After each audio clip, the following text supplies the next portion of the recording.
Disclaimer. We are thankful that J.K. Rowling has not placed fan fiction on the register of banned books.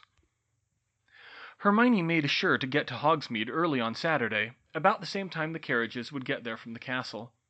She had realized too late that she hadn't actually arranged a place to meet George, but she made a beeline for the most likely place to find him, Zonko's joke shop. Sure enough, there he was, but her eyes were drawn to a stranger sight. Fred was there too, with Angelina Johnson, and he was sort of hanging off her while she was trying to elbow him away. "Angelina, are you okay?" she said. But then George spotted her.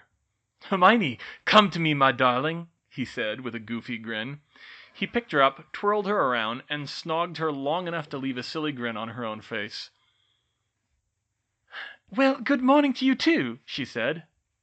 "And what a lovely day it is, too." He kissed her again. "Okay, so what do you want to do this morning?" "How about some more of this?" He kissed her yet again. "George!" Her grin vanished and she pushed him away. "Say my name again." He tried to get another kiss in, but she managed to shove him off this time. "George, what's gotten into you?" "They've potioned themselves," Angelina groaned. "And Fred, I am this close to stunning you. They've been like this all morning. Check his pockets for an antidote. Fred doesn't have one." Hermione sighed. "George, be a dear and give me your antidote, will you?" she said sweetly. "I know you're too sensible not to be carrying one when you test something on yourself." "Anything for my beautiful girl," George said. He pulled a vial out of his robes and handed it to her, while still trying to kiss her again. Some quick wand work on the girl's part had both twins on their knees and her pouring the potion down their throats in seconds. "Whoa," they said, shaking their heads when the antidote took effect. Sorry about that, girls," said George. "Way too strong a kissing concoction," Fred commented. "Yes, better go to a quarter strength from there, and maybe shorten the brewing time?" "Less time stewing the ashwinder eggs, I think. We can't reduce the amount too much." "Boys," Angelina cut in, "what was all that about?" "Just testing some new products for the shop, Angie," Fred told him. "We're thinking of calling it the Wonder Witch line," said Fred. "Wonder Witch for all your love potion needs. Cosmetics too, probably. It's a work in progress." Hermione's jaw dropped. "Love potions? Are you nuts? You can't sell love potions." "Why not?" they asked in unison. "Because they make people act like that. There's no telling how much trouble they could cause. What if people get fed them against their will?"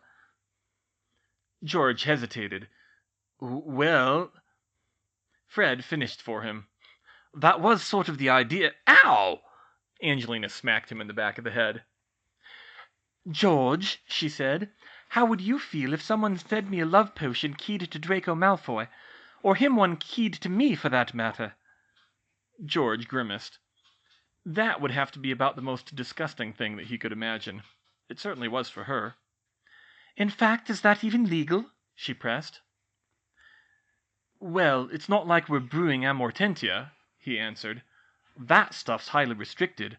And yeah, I'd definitely hex Malfoy if that happened, but this is why we're testing it. We want to tone it down so none of the potions make people do anything too bad. The kissing concoction is only supposed to make you kiss the person it's keyed to once and then stop. It's not supposed to turn you into a molester." Fred nodded. "Yeah, and flirting fancies only make you flirt shamelessly," he agreed. Crush blush makes you really shy and blush and stuff around the target. Twilight moonbeams makes you compose poetry to them. The beguiling bubbles... "Okay, I get the picture," Hermione cut him off. "Look, I'm still not happy with it, but if you keep it really mild like that, I guess I can tolerate it. But you'd better be selling the antidotes too. We don't want any more incidents like this one." "We are. Heartbreak teardrops and calamity lotion. Stops everything in its tracks." Hermione sighed. "Fine." "Great. So what'll it be, Hermione? Care for some tea?" George asked. Hermione stared at him. "Did you take some of your Twilight moonbeams?" "Nope, just a coincidence. So, tea?" "On Valentine's weekend? No thanks. Let's just try honeydukes." Honeyduke's was crowded, but it ironically wasn't as saccharine sweet as Madame Puddifoot's was on Valentine's weekend. The two couples browsed the candy offerings and took some time to relax together. Hermione had had enough kissing for a bit, but she was happy holding hands with George. She'd only seen her boyfriend in DA meetings since their very stressful Christmas, and it was good to see him relaxing for a change. It was getting harder and harder as Umbridge's grip tightened. "So how have you been, George?" she asked. "We haven't really had time to talk." We're getting by," he said. "It's hard, but you know that. It's not only what Umbridge and her decrees have done on their own. She's like a dementor. She sucks all the fun out of everything. The other teachers are being more cautious about everything, not just not being able to talk outside their subjects." "Even the portraits are less talkative anymore," Fred spoke up. "She's moved the ones she says are trouble," Angelina explained. "She threatened to burn Sir Cadogan." George nodded firmly. "Yeah, and she's enforcing stuff like the dress code and PDA rules a lot more than the other teachers ever did. A lot of couples have been itching to get out here just for a snog." "Too bad we don't have the kissing concoction ready yet," Fred quipped. Everyone's going spare, really. Fred's going more spare than most." "Oh, I'm not that bad." "Then who said the other day that you—" "Hey, you don't need to tell the girls that." "Tell the girls what?" Hermione and Angelina said in unison. Fred looked between the two of them, then hemmed and hawed for a minute and said, "I'm just starting to think it's not worth it to stay at Hogwarts." "What?" Hermione gasped. "Hey, you know how it is here." "Yes, but drop out." "We can't play Quidditch. We can't pull half the pranks we want to. George can't hardly ever see you. We can't run our mail-order business from in school, and Umbridge has made it her mission to make us miserable. Besides, you left, didn't you?" "I have a tutor, Fred, and I left to protect my parents, not me. As long as I was at Hogwarts, it was me and them at that woman's mercy. George, you're not thinking of leaving, are you?" George looked uncomfortable. "I won't say it's not tempting," he said, "but I told Fred we don't have anywhere to go. We can't afford a shop front, and we probably won't be able to for a couple years. And we can't run home to Mum before we graduate. If you think you've seen her mad, you haven't seen anything yet." "We have enough to afford a flat, though," Fred offered. "A cheap one, and that extra 4 months' rent or more, that would cut into our funding a lot. We're gonna have to do something come summer, though, anyway. Mum's not gonna tolerate us running a mail-order prank business from home, even though we are of age." "Then we'll figure it out later," George said. "Right now we've still got 4 more months to work on it." Fred turned away unhappily. Hermione could see the tension between them. She knew this year had been a strain on the pair, and, if she was honest, she had contributed a little to that, but she really couldn't let this go. She turned to her boyfriend and said, "George, I don't want you to think this is just about academics for me. I know you won't need newts for your shop. But we know you're going to need time to get it off the ground, and if you ever need a side job, or if having credentials would help you promote your shop—" "I know, the newts will help." He smiled a little. "Even if we only sit 3 apiece, we can't all be super geniuses." Hermione shook her head. "That's really not the important thing," she said. "You're both brilliant in your own way, but I'm worried about your future plans. Honestly, they don't look as good as they did before this mess, so I really hope you'll stick it out. And try to keep Fred from doing anything rash. I care about him, too." George smiled at her again. "Don't worry, Hermione. I will." He kissed her softly. She felt reassured as she walked to the 3 broomsticks, which was good, as she had to steel herself to face Rita Skeeter again. She met Skeeter first of the people she'd invited. Luna, Harry, and Cedric soon followed. The reporter spent a lot of time glaring at her. Harry was understandably wary when he saw her, but he relaxed when Hermione explained the situation. "The Ministry owns the Prophet, but they don't own the Quibbler. Miss Skeeter is going to publish the true account of what happened in the 3rd task there." Cedric frowned. "Not many people read the Quibbler, though," he said, "and even fewer take it seriously. No offense, Luna." "That's why I asked Miss Skeeter to do the interview," Hermione explained. "She's a household name, and she owes me a favor." "I thought the deal was I just don't publish for a year," Skeeter needled her. "Are you complaining, Rita?" Hermione said.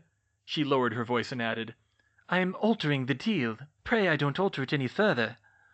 Skeeter shuddered. You wouldn't. Honestly, I'm not quite sure myself what I'd do anymore. I've been pushed around a little too much this year. Care to find out? Oh, I'll write you a little story, Granger, she grumbled. Accurately, just like you want. Good. Cedric, as I was saying, besides Miss Skeeter, no matter how much he's maligned, Harry still has some fame capital, and I'm hoping that there are enough people there who can see that the prophet's line about the Azkaban breakout doesn't make sense. I think people are primed for something new. Fire away then, Rita, Harry said. Hermione caught back up with George, Fred, and Angelina after the interview, but while they enjoyed the rest of their date, she had one more person she needed to find before she left. Oh, Ron, I'm glad we caught you, Hermione said when they found him. You are? Ron said. Great. What's up? I'm working on a prank with Fred and George, but we need your help. You're good with impressions. Can you mimic Professor McGonagall's voice? McGonagall? I'm a guy, you know. I know, but can you try? It doesn't have to be that close. Well, I guess I can try. Ron cleared his throat and said in a clipped falsetto, Mr. Weasley, if you are late one more time, I shall transfigure you into a pocket watch. Hermione giggled, and the twins chortled loudly. Not perfect, but I think it'll be close enough, she said. What's this about, Hermione? George said. Yeah, what do you need our brother's unique vocal skills for? Added Fred. Hermione grinned like a Cheshire cat. We're going to prank Albus Dumbledore. The three Weasleys' jaws dropped. Hermione, I love you.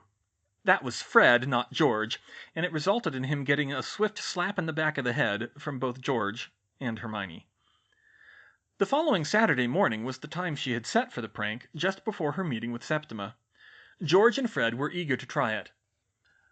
Out of all the staff, the only people the twins had never managed to prank once were Professor Dumbledore and Professor Snape. Dumbledore was too smart, and she had a bad feeling Snape was using legilimency to catch them whenever they tried anything. So when Hermione told them she had a plan that had a pretty good chance of pulling one over on the headmaster himself, they jumped at the chance. It was a complicated operation, requiring 5 people to pull off.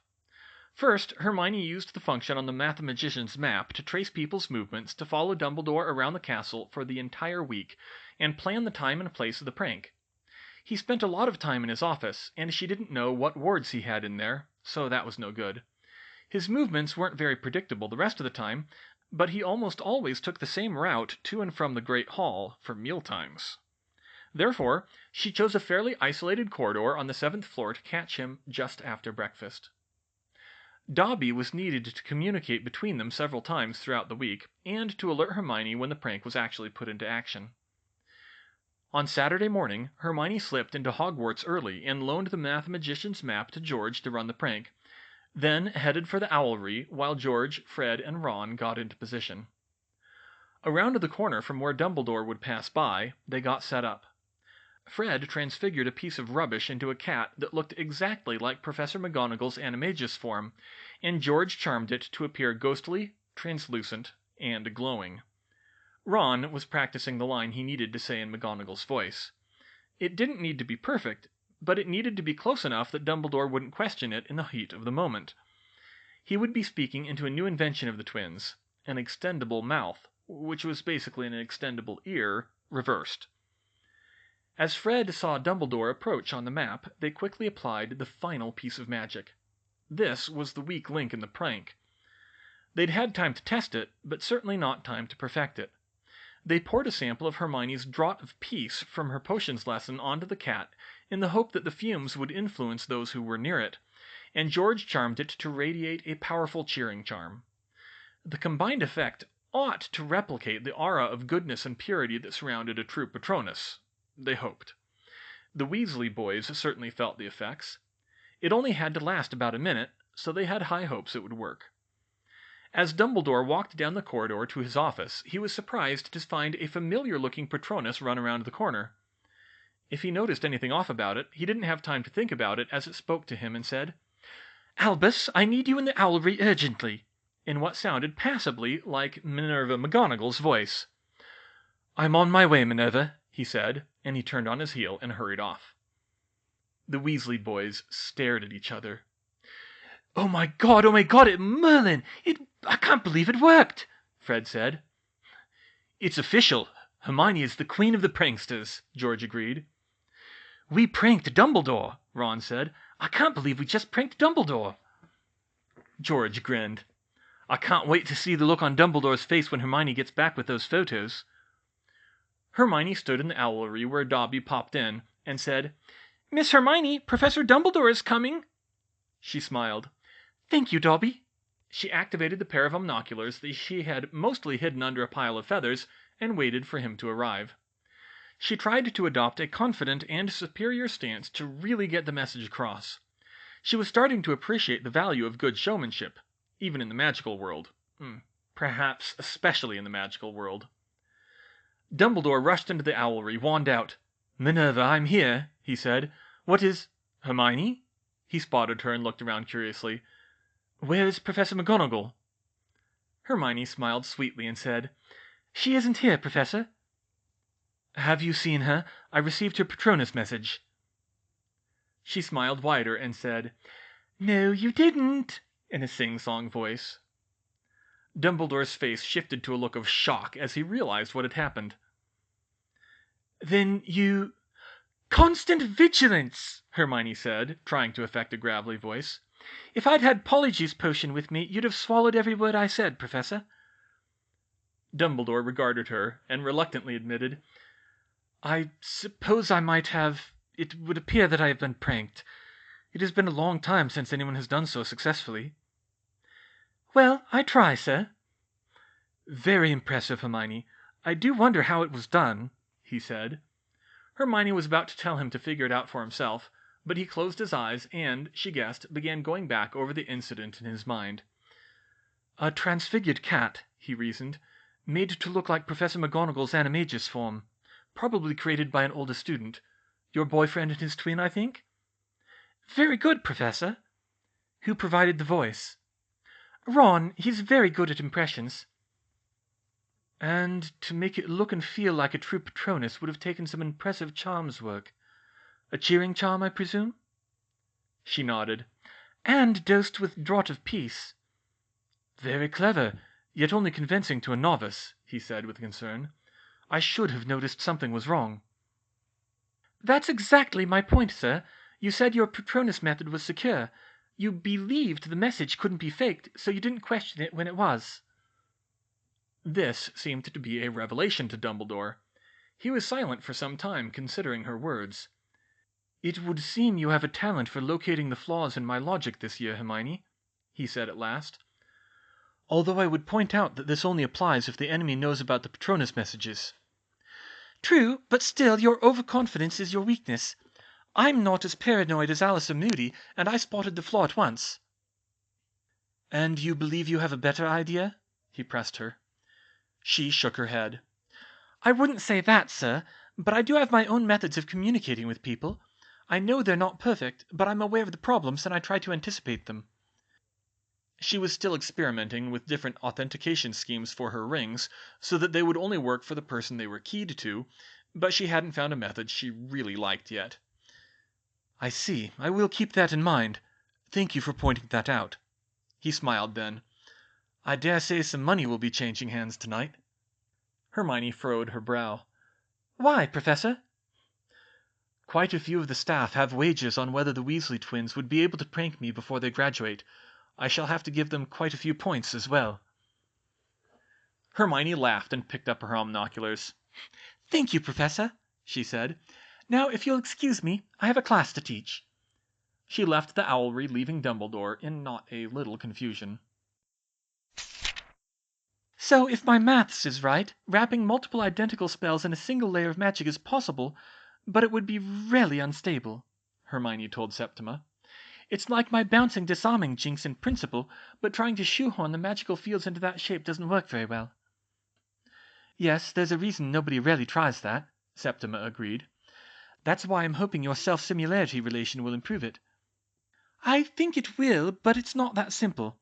I thought about it some more, and I think the spellcrafting process will be more analogous to a recurring relation than a power series, especially since we're only doing a few iterations. Septima rubbed her chin and considered that.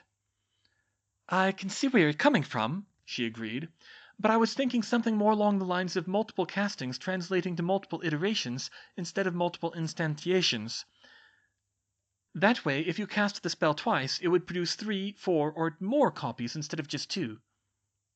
Or 20 in the case of the Menger sponge, but they'd have to be a lot weaker, Hermione said automatically. It could work. The limit would be a standard wide area spell, though, and there aren't many of those. I think it would have to take a very specific arithmetic form. Well, with the part I could understand I came up with. But what Septima had come up with would have to wait, because at that moment a series of chimes rang out from the door with the sound of a funeral march. Septima? Hermione said nervously. Septima sighed heavily. Will that woman just bugger off? She muttered to herself. Hermione's eyes widened at her teacher's language. That means Umbridge is at the door. Can you ignore her and pretend you're not home? Hermione asked. The chimes rang out again. No, she's not going to let it go. She got up and opened the door. Dolores, may I help you? I'm terribly sorry to bother you, Professor Vector, but I was wondering if you'd seen Hermione Granger this morning. Hermione Granger? Why would I have? Septima said. She was seen in the castle this morning, and she certainly has no business being here. Oh no, Hermione thought. The one time I wander around the castle without my map. I would hope that you haven't been continuing your class with her after it was struck from the schedule, Umbridge continued. I assure you I have been teaching no extra classes since the last decree, Septima said dryly. And would you mind if I just check your apartment for a moment? Umbridge tried to push in the door, but was quickly blocked by Septima. Yes, I would mind, Dolores. The woman tried to push harder. Just a quick look around, Septima. Septima pushed her back. This is my private space. I am the High Inquisitor of Hogwarts. Bang!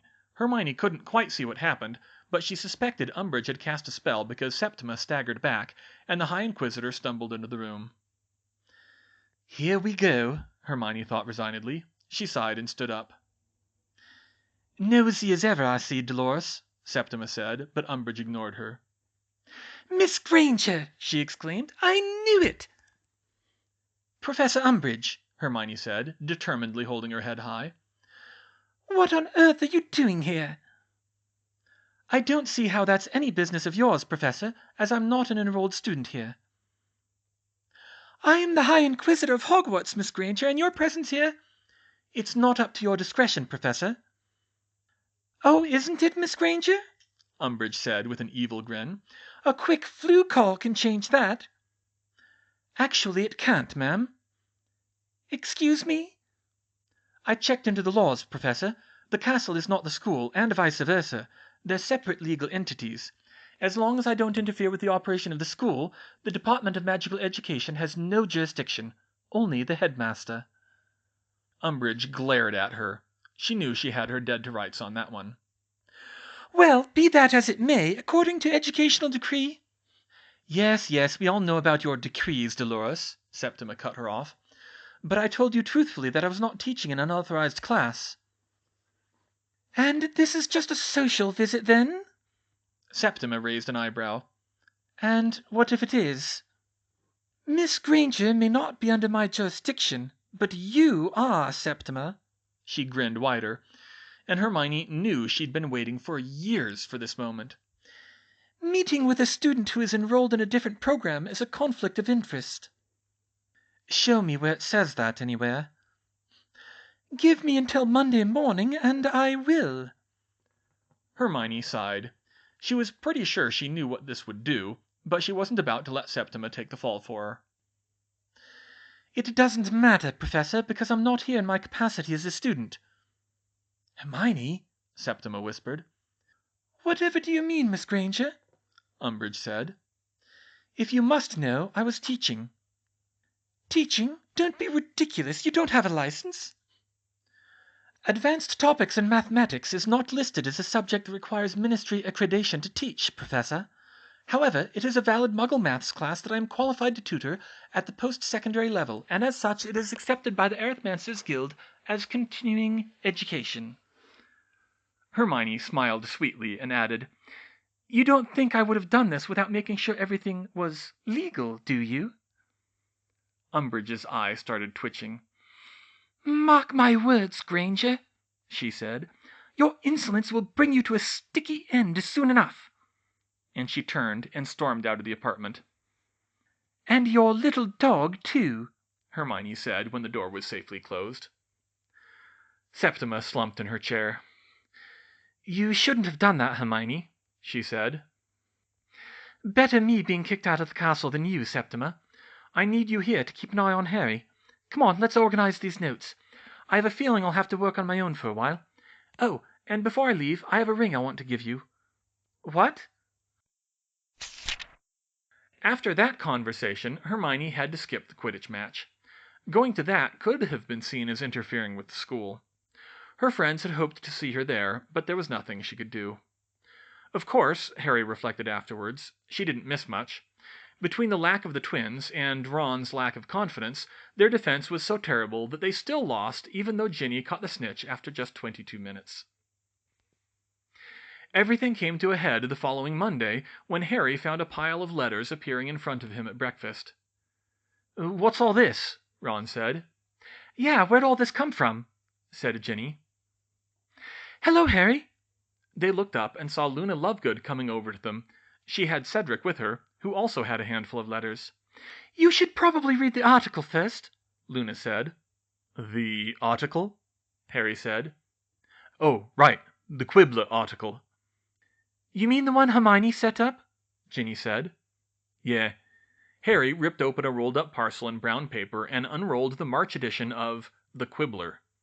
The front cover showed the side-by-side pictures of Harry and Cedric as Triwizard champions from last year with the headline, "Harry Potter and Cedric Diggory speak out. The truth about he who must not be named and the night he returned." "It's good, isn't it?" Luna said. "Dad says it could be our best-selling issue ever." "The real test will be how many people actually believe it, though," Cedric said. "If they care enough to write, they probably do," Ginny said, opening Harry's nearest letter. But then her face fell. "Oh, never mind. This one thinks you're crazy, Harry," she grumbled to herself and crumpled up the letter. Cedric frowned and opened his first letter. "Hey, this one believes us," he said. Harry opened a letter himself, and soon found that perhaps half of the people who bothered to write to him and Cedric believed them, but they didn't have time to compare notes before that annoying, false, girlish voice sounded behind him. "Is there a problem here, Mr. Diggory?"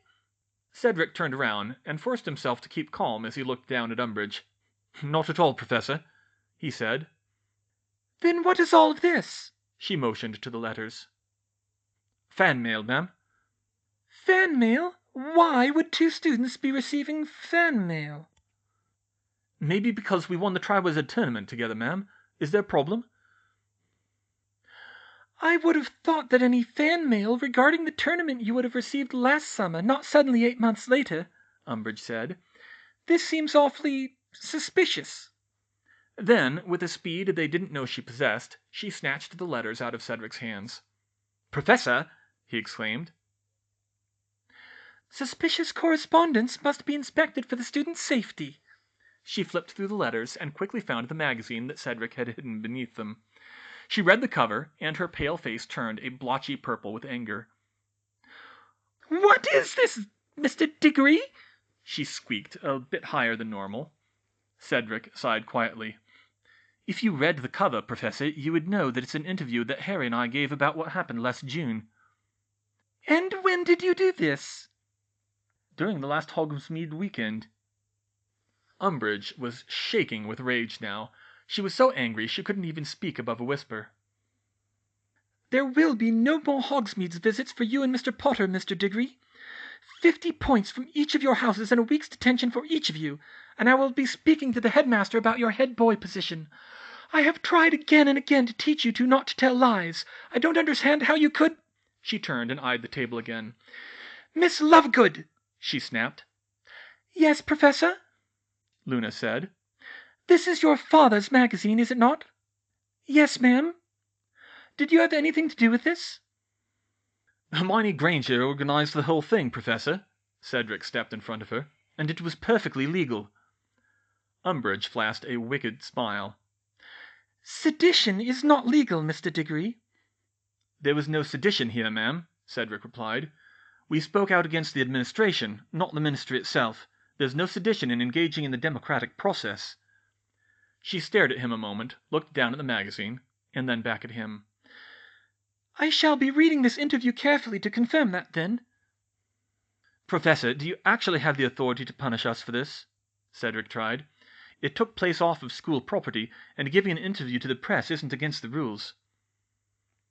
It was a school-sanctioned trip, Mr. Diggory, she sniffed. It's still under my disciplinary authority, and spreading libel and inciting a panic is against the rules. Miss Lovegood, you didn't answer my question. She didn't do anything, Harry said.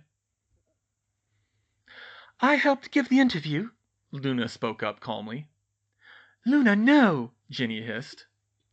Luna rose from the table. I'm not afraid to stand up for what I believe in, Professor. Then you will share your conspirator's punishment, Miss Lovegood. 50 points from Ravenclaw and a week's detention. No! Ginny leapt from the table and drew her wand. Don't touch her! She would have cast her Bat-Bogey hex had her brothers not pulled her back. 20 points from Gryffindor in detention tonight, Miss Weasley, if you're so eager to join your friends, Umbridge snapped. She raised her voice and said to the entire hall, There will be more announcements over the course of the day, students. Please give them your full attention. Sirius Black waited anxiously late into the evening for the expected mirror call. He knew there was a good chance Harry would land himself in detention for that interview and would be too tired to call him. But when the mirror finally buzzed, he was very surprised and worried to see a sobbing Ginny Weasley appear. Ginny, what's wrong? Did something happen to Harry? She shook her head. What happened? Where is he? Detention, she choked out. Oh, well, we expected that, but... Oh, he got the quill again, didn't he? He did, but... But what? What else is there? He's with Luna, Ginny sobbed. Luna? Umbridge gave her a week's detention, too. You have to do something, Sirius. Can't you stop her? Can't someone arrest her or something? Can't we arrest her? We have the DA. Isn't there something called a citizen's arrest or something? No, Ginny. We've tried, but she's untouchable as long as Fudge has her back. Even if we get her on something, he'll just pardon her and fire Amelia Bones, and we can't afford that. I can't stand to see her like that, Sirius, she said. It's bad enough watching Harry carve up his hand like that, but Luna's been my best friend since we were tiny. She's too sweet and innocent to be hurt like that. Wait, you saw them doing it? He said, confused. I got detention, too, for defending her. Oh, no. With the quill? She nodded. I must respect my elders, but only one night, no scars. She held up her unmarked hand. But I don't care about that. I just want to get Luna out of it, and Harry if I can. Ginny, I'm sorry, Sirius tried to calm her. There's just nothing we can do right now. Not without risking something greater. And I've met Luna. She's stronger than she looks. You're just going to have to... Wait, there is one thing I can do. I can ask Hermione if she'll do another interview, without Luna this time, and print what Umbridge is doing in the Quibbler. He stopped and thought as something struck him. Wait a minute. If Harry and Luna are in detention, what about Cedric Diggory? Sirius, she said. Cedric's gone. Hermione knew nothing of what had happened at Hogwarts that day, except that Harry hadn't been able to mirror call her when she was at Grimmauld Place, so he probably had detention. She went home after her lessons with Professor Slughorn, still wondering what was happening. It did worry her that Umbridge might come up with something worse than she'd already done, but hopefully the worst that would happen, though it was still pretty bad, would be that Harry would get another week's detention. It was after dinner that Hermione heard a loud and familiar bang in front of the house and immediately went on alert. Something was up. She couldn't think of anyone who knew where she lived, would want to visit her tonight, and would need to take the night bus to do it. She looked through the peephole, fearing some sort of Death Eater plot, but she was shocked to see Cedric coming up the front walk. Is something happening, Hermione? Her mum called. Cedric's at the door, Mum, she called back. He should be at school. I think something's wrong. Dobby? Pop. Yes, Miss Hermione? We have company. Stay behind me in case there's trouble. She drew a homemade wand and opened the door. Cedric? Hermione. Good, you're home. He waved to her left-handed, his wooden arm hanging limp by his side. He stepped forward, but she pointed her wand at him. Just a moment. The first time we met, what did you say to me? Hermione said. What? Answer the question, please. Cedric closed his eyes and thought back. I thought you were lost because you'd wandered into the Earthmancy classroom. I asked you what room you were looking for. She lowered her wand. Sorry about that. Can't be too careful these days.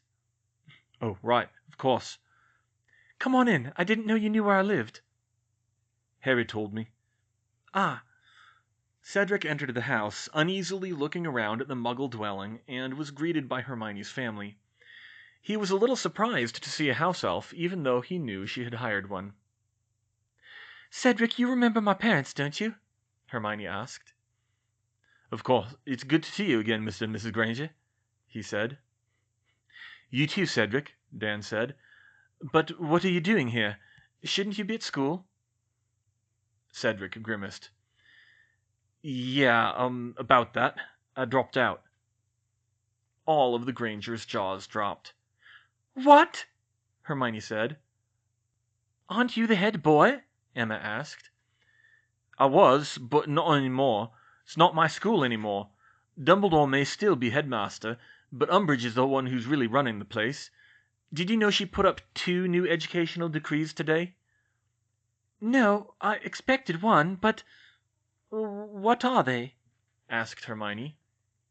He produced 2 sheets of parchment, one longer than the other.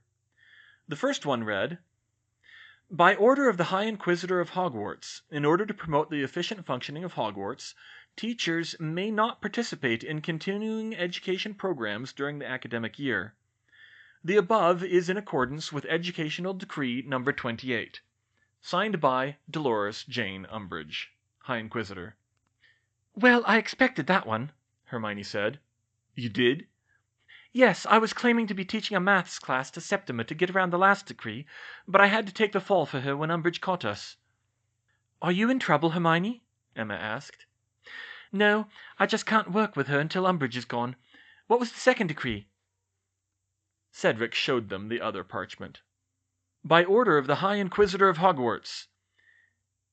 Any student found possessing, reading, or listening to any banned media, see schedule, will be expelled. The above is in accordance with Educational Decree No. 29, signed by Dolores Jane Umbridge, High Inquisitor. Schedule to Educational Decree No. 29. List of banned media. The Quibbler, Play Wizard, Weekly World News. A schedule, Hermione said. Oh, she is good. Moves fast, too. I didn't think she could do that the same day. There's a Play Wizard? Emma asked. Weekly World News is on the list? Dan asked. Hermione shot her parents a look, telling them to focus on the matter at hand. Well, one silver lining. If she bans the interview, it'll make everyone want to read it. But Cedric, why would you drop out of Hogwarts? What could have been so bad to make you do that? And what about all the other students who need you to stand up for them? Hermione, I can't do it if I have to let Umbridge walk all over me to do it. I had to take a stand and show her that I wouldn't take it. Hermione frowned. She gave you detention, didn't she? A whole week. Are you hungry? We have leftovers. I'm guessing you didn't get a chance to eat supper. I could use a bite, thanks. Dobby, dish up a new plate for Cedric, please, Emma said. Yes, Mrs. Granger. So you got detention? She asked with concern. Yes, and Harry and Luna, too. Luna, too? Hermione said. He smiled. You should have seen her. She got up and said she needed to stand up for what she believes in, and then Ginny Weasley tried to defend her and got one night for her trouble. Dobby appeared with his food, and he began shakily eating with only his left hand. Cedric, what happened in detention? Hermione asked. She made us use those black quills of hers. You know the ones." Hermione turned grave, and her parents' faces hardened. "Oh yes, we know the ones," Dan growled. "Well, I started writing, and I thought it wouldn't be too bad because I don't have as much feeling in my magical prosthetic. But I forgot that the quill is supposed to heal it, and it doesn't work on wood and metal. So I stopped and asked her if it was legal." "It is," Hermione cut in. "She invented the damn things, so there's no law against them." "Ah, well, I thought like you did, and you're right. There are a lot of younger students who look up to me, so I didn't want to try anything, and I kept going. But then the quill cut so deep in my hand that it broke the mechanism." He flopped his wooden hand onto the table, and the Grangers gasped when they saw it. The words, "I must not tell lies," were carved wide and deep into the wood. Inside, the delicate cables that magically drove the mechanism were snapped and hanging frayed out of the holes.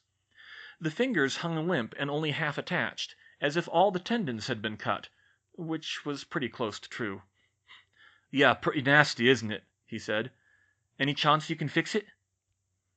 Hermione examined the hand closely.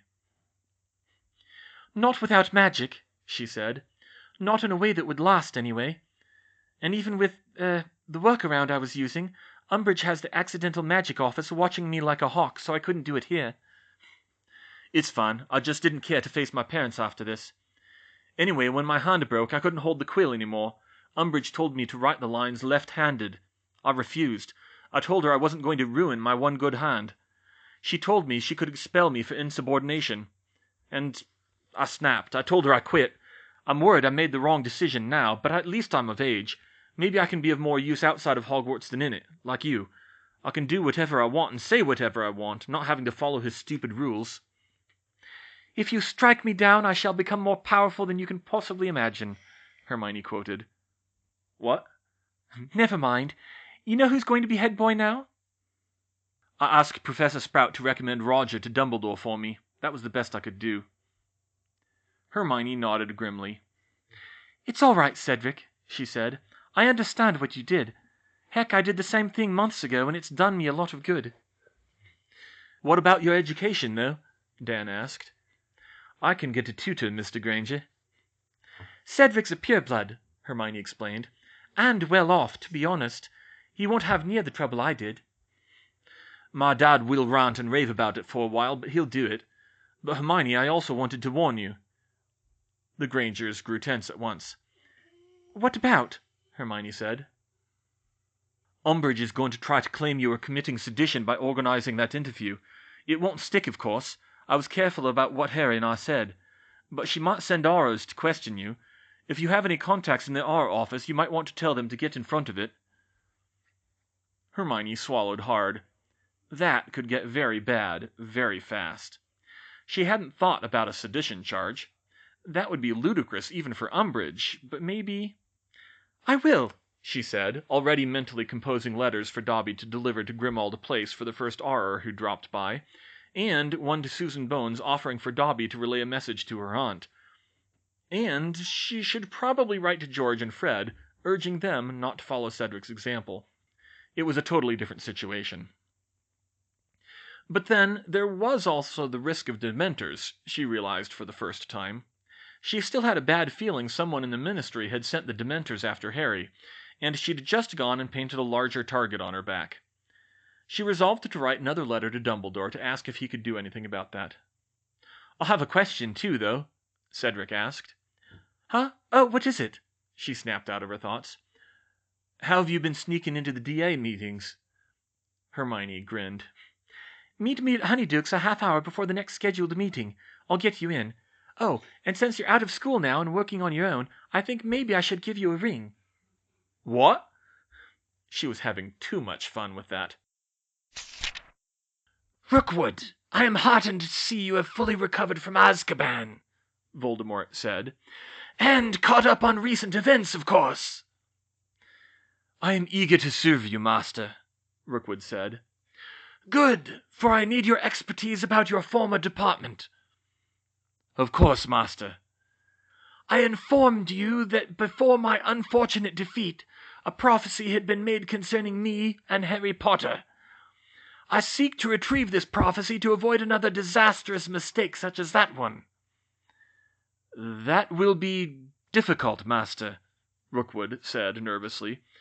"The prophecies are heavily protected to ensure no unauthorized persons can take them from their shelves." "Avery assured me that we had only to imperious and unspeakable to remove it for me. That failed." "Avery was wrong, Master," Voldemort's servant said, gaining a little confidence. "Only the subjects of a prophecy or the keeper of the Hall of Prophecy may remove them." "The keeper?" Voldemort asked. Rookwood shook his head. "You would have an easier time imperiousing the minister, Master, or even this Madam Bones who has taken over magical law enforcement. Not even the other unspeakables know who the keeper is." "I see. You have done well to tell me this, Rookwood. I have wasted months on Avery's schemes. But no matter. If need be, I will infiltrate the ministry myself. But we are yet unready. It would be far better to have Potter to retrieve the prophecy for me. I told you earlier that I was able to send him visions, Rookwood. But unfortunately, despite Severus's best efforts, the brat is successfully learning occlumency. I am growing less able to sway him." Voldemort fell silent, and Rookwood quickly realized that he was angling for a solution. "My lord," he said shakily, "you are the most powerful legimens in the world, far more accomplished than I. If Potter is not fooled by your visions, then perhaps some other form of bait will be more effective." Voldemort thought this one over. "Yes, perhaps. Potter does have friends who are outside the protection of Hogwarts, and he certainly has a large hero complex. I will speak to Lucius of this. His son will know more. In the meantime, Rookwood, I want a complete map of the Department of Mysteries and a summary of everything you know about the prophecies and the Hall of Prophecy." "I will see to it at once, my lord." Despite her setbacks, Hermione continued her various projects. Her studies of metallurgy had fallen by the wayside for a while, what with everything else she had to do, especially now that she couldn't do magic at home anymore. But she still had one thing she wanted to do before she wrapped them up: melting tungsten. This, apparently, wasn't standard even for Muggles. Tungsten was not normally worked by melting. It was worked by sintering, heating and pressing the powdered metal to partially bond the particles. This wasn't surprising, because only rare and expensive ceramics could actually withstand enough heat to hold the molten metal. With imperturbable charms, she didn't have that problem, but she did have a problem with how to generate that much heat in the first place. There was a big leap from the flames that wizards typically worked with, or even the 2,500 degrees Celsius of a thermite fire, to the 3,422-degree melting point of tungsten. She investigated the various ways Muggles created such intense heat, and didn't find much that was promising. She couldn't find any material about induction or electric arc furnaces going above 3,000 degrees Celsius. A solar furnace could reach 4,000 degrees, but she wasn't sure if she could pull that off with the materials she had available. It would take a mirror shaped into a perfect paraboloid, probably with magic, and an imperturbable charm crucible. Could she get a paper out of that? At just the right spot. How big would the mirror need to be? It took some fiddling with angles and the Stefan Boltzmann law, but it worked out to about 130 times the diameter of the target, if she could point it directly at the sun and evacuate the air around the target. So it would take a mirror 4 feet wide to melt a 1 centimeter target. Not very efficient, but it just might work. She decided to try it. The trouble was where to do it. She couldn't do it at home. It would raise too many eyebrows to try it there, and she would need to cast the vacuum charm with active magic. She could build it at Grimmauld Place, but there was no room to test it within the Fidelis charm. It seemed like she was stuck, until, on Monday at Grimmauld Place, she had an idea. "Sirius, does the Fidelis extend to the roof?" "Well, I'd have to check with Dumbledore, but I'm pretty sure it would have to go higher than the chimneys and aerials. Why?" Hermione smiled. "Can I get up there?" It turned out she was in luck. Professor Dumbledore informed Sirius that the Fidelis charm extended far enough above the roof of Grimmauld Place to test her solar furnace safely there, as long as she used charms to clear away any smoke. And so, on Thursday, Sirius and Professor Slughorn both went up to help her. She probably could have done it herself, but it would be much easier with 3 of them. Her solar furnace consisted of a wooden hoop 4 feet in diameter attached to a second-hand telescope mount with a basketwork of wood scraps. A huge sheet of mylar was stretched across it, magically pulled back into a perfect mathematical paraboloid, and smoothed out with an appropriate runic scheme. Come to think of it, she could make a killing in the telescope business doing that. A metal rod attached the crucible to it. The crucible was an ordinary drinking glass charmed unbreakable, and made nearly invisible with a new charm Hermione had developed. A heavily modified color change charm that reduced the glass's index of refraction so it was nearly identical to that of air. This way it would absorb as little of the sunlight as possible, and should stay cool. She also charmed it heat resistant, and added an imperturbable charm over the top of that. And then she used the vacuum charm to evacuate the air in a bubble around it, making it the perfect crucible for melting tungsten.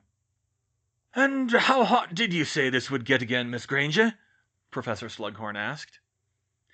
"If we can point the dish exactly right, it should be as hot as 4,000 degrees Celsius," she said. 4,000! he said in amazement. "I do believe that is hotter than any magical fire I've ever heard of. Of course, cursed fire can be more destructive, but it uses magic to do it." "Well, this is good old-fashioned sunlight," she said. "Just like burning things with a very large magnifying glass." "This will certainly be an achievement if it works, then. So we just point it at the sun?" "Yes, so the reflection hits the crucible." She placed a small amount of tungsten powder in the imperturbable charm's hollow. "Luckily we had some sun today." "Yes, now let's see." Professor Slughorn waved his wand, and carefully positioned the dish at the right angle and charmed it to follow the sun. Being a potions master with a steady hand, she could trust him to get those careful movements exactly right. The 3 of them watched as the powdered tungsten glowed a blinding white from the reflected sunlight. "Looks like it's working," Sirius said. "Yes, we just need to see if it gets hot enough," Hermione said. The light was so bright that she used magically darkened glasses to watch it. In the vacuum bubble, the tungsten heated very quickly, and within a few minutes she saw the pile of powder glow even brighter with its own heat and slump into a liquid drop conforming to the shape of the crucible. "I think it's working," she said. "Let's pull it down." They did. The tungsten drop was still white hot, and they had to be very careful to keep it from flowing out of the crucible. It was so hot that it took carefully applied cooling charms before they could even lift the vacuum charm safely. Luckily, Hermione didn't have to worry about it sticking. As soon as the imperturbable charm was lifted, a solid lump of tungsten fell to the bottom of the glass. She tipped it out into her hand and held it up. "Well, it worked," she said. "Marvelous!" Professor Slughorn exclaimed. "Now that is not something you see every day. This could become a very valuable process." "I don't know about that, Professor. It took a really complicated setup just to do this. All that trouble for less than an ounce of solid tungsten," she mused to herself. "I guess it completes my collection of elements, but honestly it would be a lot easier if—" She froze. No. It couldn't be that easy, could it? "If I could just rearrange the atoms," she thought. She went over the first few steps of the arithmancy in her head.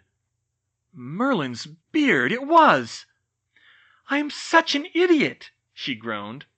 Her magnesium filtering spell already rearranged the atoms in the soil, converting the metal from the ionic form to the metallic form. She still wasn't sure where the energy came from, but it worked. Simple molecules couldn't be that much harder, nor would metallic crystals. And maybe permanent supermagnets, too? Liquid nitrogen? Liquid oxygen? Those might present a different set of challenges, but still. Wait. She could make crystals. It couldn't be that easy, could it? She needed to go back to the drawing board.